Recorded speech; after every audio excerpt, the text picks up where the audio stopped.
either just materials that haven't been... Whenever you throw something away, you're really sending it here. A couple months will actually be up to that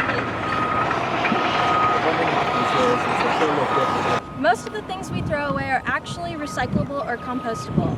But when they're sent to the landfill, we're no longer able to use these resources, meaning that we have to extract more raw materials from the earth, placing further strain on our planet and its resources. Landfills have a limited capacity, and with the amount of things that we throw away every day, some landfills are already reaching their limits. The average American throws away 5 pounds of garbage every single day. Over the course of a year, that adds up to 1,800 pounds of trash. Now that's a lot of garbage. We can't help but make waste, but we can use the 3 R's to help save the earth: reducing, reusing, and recycling. We can reduce the amount of waste we create by only using what we really need, by repurposing items that still have a use, and by recycling materials to give them a new life. That all sounds great, but how do we know what things we can recycle and what things we can't? Well, recycling rules can differ depending on where you live, so we'll just focus on recycling at school today. To start off, we can recycle most paper and cardboard. Paper and cardboard are made from trees, so recycling paper and cardboard means we don't need to cut down as many trees. This is really important because cutting down trees takes away habitat from animals and worsens global warming. We can recycle papers like old assignments and things made of cardboard. One type of cardboard we don't recycle are milk and juice cartons because they are covered in wax. We cannot recycle paper lined with foil like hamburger wrappers or shredded paper either, so these will all go to the landfill. So, to recap, we can recycle normal paper and cardboard, but cardboard lined with wax, we're not able to recycle. Paper lined with foil, we're not able to recycle. And shredded paper, we are not able to recycle. Plastic production can be very harmful to the environment.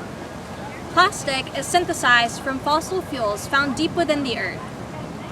The extraction of fossil fuels can hurt our planet, and plastic can pollute the environment. Recycling allows us to reduce the strain we put on natural resources.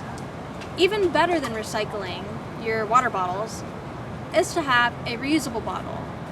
That way, you can reduce the amount of plastics you use.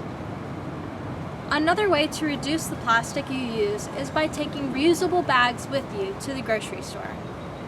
At school, we can currently recycle plastics 1 and 2. You can check what type of plastic something is by looking for this symbol. Inside the triangle, there is a number 1 through 7 that tells you the type of plastic and if we can recycle it. Before putting a bottle in the recycling, make sure it is empty and that you remove the lid. Here at school, we cannot recycle soft plastics, such as this plastic bag, or plastics lined with foil, like this chip bag.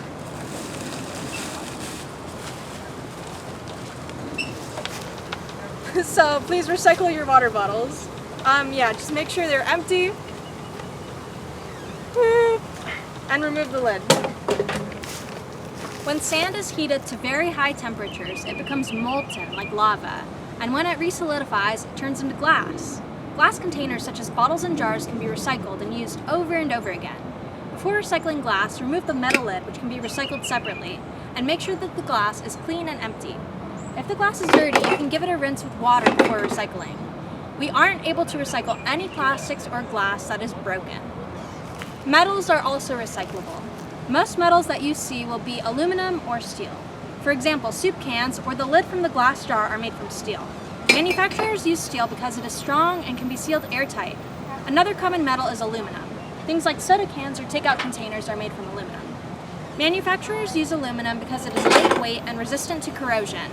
Just like with glass, be sure to rinse out any residue so it doesn't contaminate other recyclables. A lot of the waste that humans create is biodegradable and will break down on its own. But some waste that humans make is not biodegradable and can persist in the environment for hundreds of years. One example of waste that cannot break down on its own is plastic. A plastic bottle only used once can stick around in the environment for over 500 years.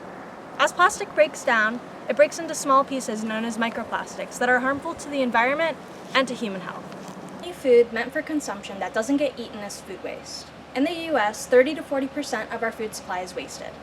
Growing food and transporting it to you takes a lot of time, space, water, and energy.